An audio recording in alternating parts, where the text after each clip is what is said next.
ورحمۃ اللہ وبرکاتہ.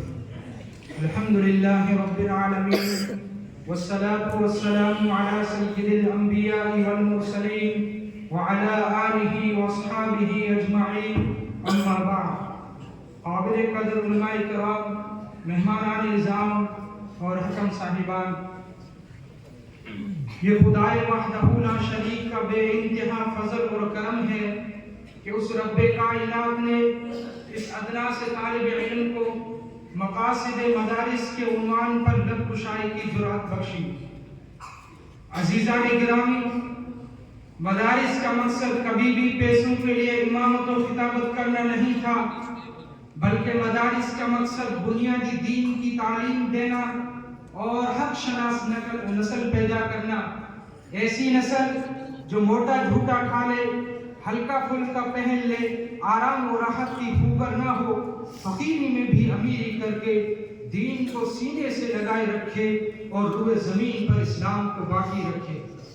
اس لیے کہ جس زمانے میں علی گڑھ مسلم یونیورسٹی، جامعہ ملیہ، جامعہ عثمانیہ جیسی 10 کالج قائم تھی، ٹھاٹ کی بلڈنگیں بنی، مسلمانوں کی دامن دولت میں وہ سب آج سے کافی زیادہ اچھی تھی. اچھے پکے مدرسے بن سکتے تھے، لیکن جوہر شناس بزرگوں نے بوریا نشینی کی لائن کچے مدرسے بنائے اور درختوں کے نیچے بیٹھ کر قال اللہ و قال رسول کے ذکر و فکر کو ترجیح دی.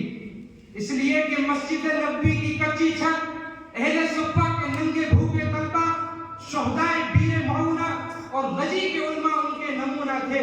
اللہ کے نبی صلی اللہ علیہ وسلم نے پیٹ پر بندے پتھر کے ساتھ وما اسألکم علیہ من اجر ان اجری الا علی رب العالمین کی صدا انہیں ہمیشہ جھنجھوڑتی رہی. انہوں نے مسلمانوں کی غیرت ایمانی کو للکارا جو ان درویشوں کی بھیس میں آ گیا، اس کی تربیت کی اور مہارت پر پہنچا دیا، اور جو نہ آیا اس سے یہ کہہ دیا یہ قدم قدم بلائی یہ سواد کوئے جانا، یہ قدم قدم بلائی یہ سواد کوئے جانا، وہ یہیں سے لوٹ جائے جسے زندگی ہو پیاری. جس کا نتیجہ یہ کہ آج بھی گاؤں گاؤں، قریہ قریہ، شہر سے کوسوں دور جہاں کوئی سہولت نہیں، وہاں قاسمی یا ان سے منسلک افراد ٹمٹماتے اسلامی چراغ کی حفاظت کرتے ہوئے نظر آتے ہیں. شاعر نے کیا خوب کہا، ہوا ہے گو تم تو تیز لیکن چراغ اپنا جلا رہا ہے.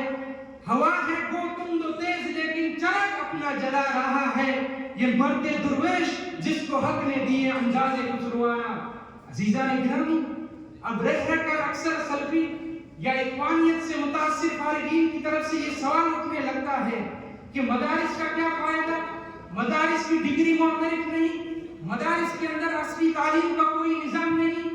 مدارس کے ذمہ دار آپ سے یہ کیوں نہیں کہتے کہ ہم آپ کو اچھی نوکری دلائیں گے، جبکہ اسکول اور کالج والے آپ کو اچھی نوکری دلانے کا وعدہ کرتے ہیں؟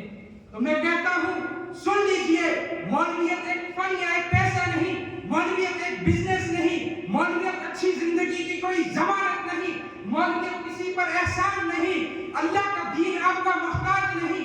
اللہ تعالیٰ نے کھلے الفاظ میں کہہ دیا وَإِن تَتَوَلَّوْا يَسْتَبْدِلْ قَوْمًا غَيْرَكُمْ ثُمَّ لَا يَكُونُوا أَمْثَالَكُمْ. کعبہ کو پاس پاس صنم کھانے سے مل جائیں گے، عرب نہ صحیح عجم آ جائیں گے، عجم نہ صحیح ترک آ جائیں گے. یہاں فرزانوں کی نہیں دیوانوں کی ضرورت ہے.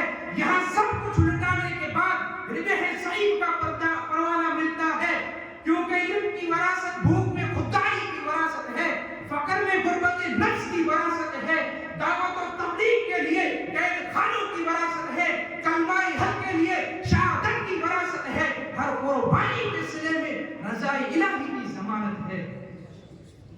عزیزان گرامی، شاعر نے کیا ہی خوب کہا، یاد میں تیری سب کو بلا دوں کوئی نہ مجھ کو یاد رہے، یاد میں تیری سب کو بلا دوں کوئی نہ مجھ کو یاد رہے، تجھ پہ سب گربار لٹا دوں کھانا دل آباد رہے. عزیزان گرامی، لہذا آپ مولوی بننے پر مجبور نہیں. برائے کرم آپ ان بوریا نشینوں کی توہین نہ کرو، چند پیسوں کے خاطر ان بوریا نشینی بزرگوں کی توہین نہ کرو. آپ مولویت کی غربت میں نہ جاؤ. یہاں تو فقر پر بھی فخر ہوتا ہے، یہاں نیزے کھا کر فزت برب الکعبہ کا نعرہ بلند ہوتا ہے. آپ ادھر کی طرف کیوں رخ کرتے ہو؟ شاید نے کیا خوب ان کے دامن میں شراروں کے سوا کچھ بھی نہیں، ان کے دامن میں شراروں کے سوا کچھ بھی نہیں، آپ تو پھولوں کے خریدار نظر آتے ہو۔ یہاں دینے کی تمنا میں جان بھی دی جائے تو کم محسوس ہوتی ہے، یہاں دینے کی تمنا میں جان بھی دی جائے تو کم محسوس ہوتی ہے، جان دی ہوئی اسی کی تھی، حق تو یہ ہے کہ حق ادا نہ ہوا۔